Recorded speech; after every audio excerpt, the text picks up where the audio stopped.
Hey everybody, Brimstone here, and I got some good news for you today. And not just a little good news, a lot of good news. So I have been following King of the Hill for a while, especially the reboot. King of the Hill happens to be one of my all-time favorite TV television shows ever.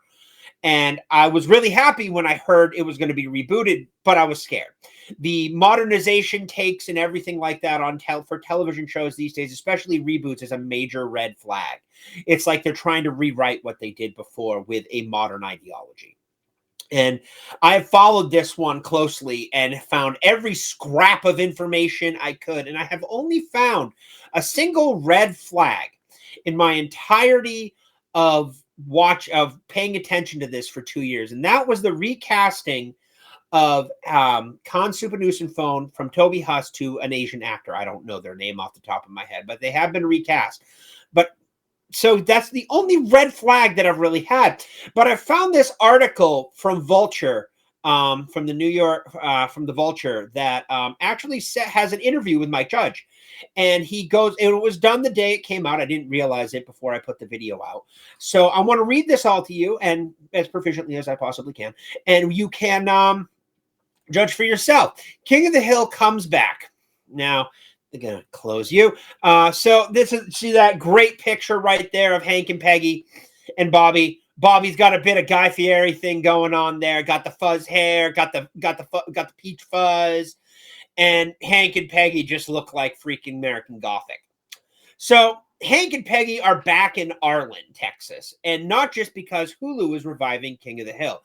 Turns out they've been away from the Lone Star State for a long time because Hank took his propane and propane accessories overseas to a new job in Saudi Arabia. The upcoming season, which premieres all 10 episodes on August 4th, which I will review, takes place in present day as Hank and Peggy return to a somewhat different America. Well, we liked the idea that he had been gone for a while, and the most Mayberry kind of freezer that you can put in a family, put the family in was an Aramco base, which is like this, which is like an idealized kind of white picket fence America.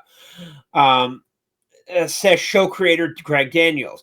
They had gone to Saudi Arabia and they were just coming back and missed out on a lot of recent cultural changes. Since King of the Hill aired what it was the first series finale toward the end of the first year of the Obama presidency, we had all had tech bro apps, a cancel culture, and a proliferation of boba, and poke restaurants. A Trump presidency, a pandemic, and another Trump presidency, to name just a few. It's also a lot to grapple with, and as revealed in the new update intro, returning to the show, Dale and Bill and Boomhauer, also Alamo beer drinking alley loiterers, had to grapple with it. Sans Hank. Yes, I can't play this. They will copyright me. They will copyright claim the video. They won't strike me. They'll copyright claim me. A lot has happened in the world since the original run of the show ended. There's a lot for Hank to complain about, says Mike Judge, King of the Hill co-creator. In present-day Arlen, Hank is thrown through a loop by electric scooters, drones, rideshare etiquette. But while he's baffled by some of these developments and a curmudgeon about others, he's somehow still more rational than most of his neighbors. That's good. Because that's what Hank does. Hank is incredibly rational. He'll call out something ridiculous. So that's not a change. Like, for instance, the conspiracy nut Dale, who used to represent the extremist of extremists on the old show, now might be well in the mundane, be a median voter.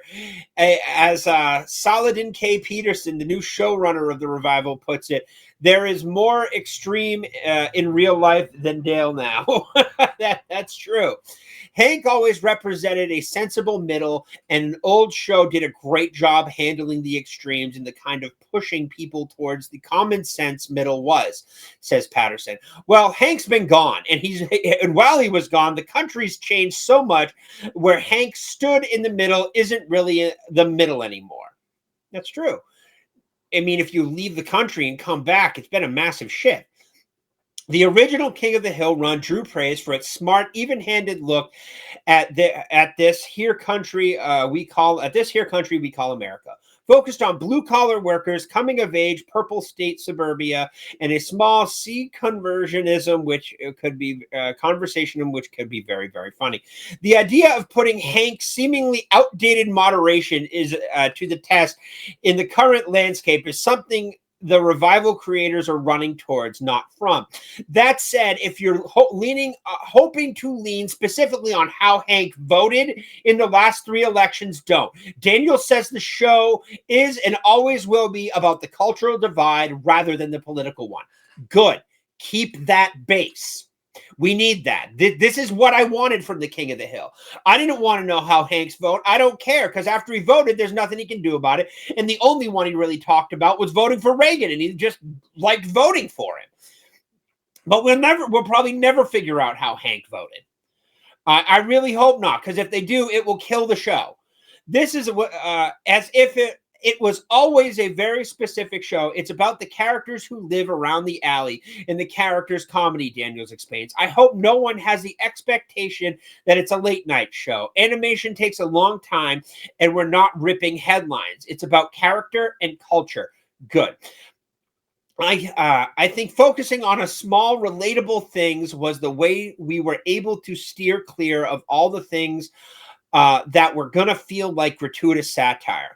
On the nose is not or just ineffective. Oh, I see what you're doing there. That's a conservative point of view. That's a liberal point of view. It's kind of easy and simple, right? Patterson says. There have been some changes to Arlen. Dale's voice actor, Johnny Hardwick, died during production and of the season and completing some of his recordings. Yet the original voice actor who played Dale did pass away, but Toby Huss has picked up his voice lines for the rest of this season, at least. We don't know if he's going to go forward. Given Dale's importance as a character, Patterson says they came up with a solution that we know fans of the show and the character Johnny are going to feel was a good choice. The late Brittany Murphy and Tom's Petty characters, Lucky and Luann, were written out of the show and moved away. Good. This is really, really, really good, because I'm all for recasting. They had just a way of doing their characters. Like, Lucky was written for Tom Petty, so you literally can't do it without him. So this is good. This is all good. Lucky and Luann moved away, a reasonable thing for a couple to do, especially if Hank and Peggy left. And post the problem with Apu World, the new actor has been cast for Hank's Laotian American neighbor, Con Super Phone, taking over by Toby Huss. Perhaps the biggest change, though, is the fact that Bobby is all grown up.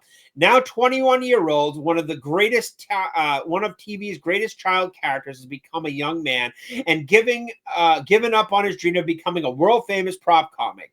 Bobby's adult ambitions have kept him in Texas as a chef and co-owner of a Japanese-German hill country fusion barbecue joint in Dallas. That's gotta be Cotton. Oh, that's got to be Cotton. That's got to be Cotton right there. That's just Grandpa Cotton.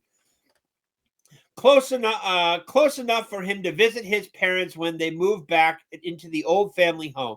But not everything about Hill Family Scion has changed. He still sounds more or less the same. Pamela Alden returned to voice Bobby. Patterson says they went back and forth whether or not to deepen the voice. That changes are ultimately subtle. That's good. Seeing Bobby mature.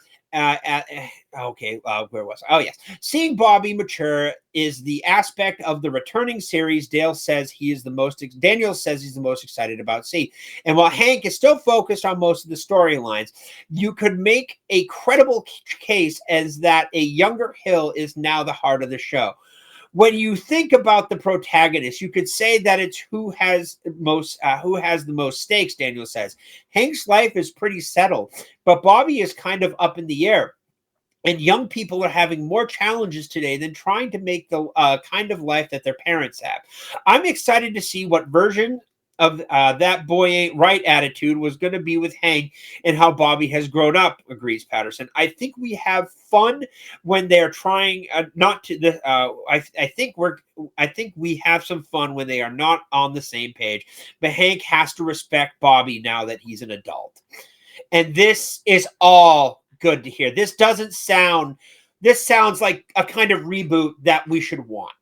A reboot that is a reboot, but it still holds the same heart and the same stuff that the original show had. But outside of my horrible reading skills, what did you think of this? Think it's good? Think it's bad? You think we're getting bait and switch? Let me know in the comments below. But yeah, until then, I will catch you all later. Have a good one, and peace out.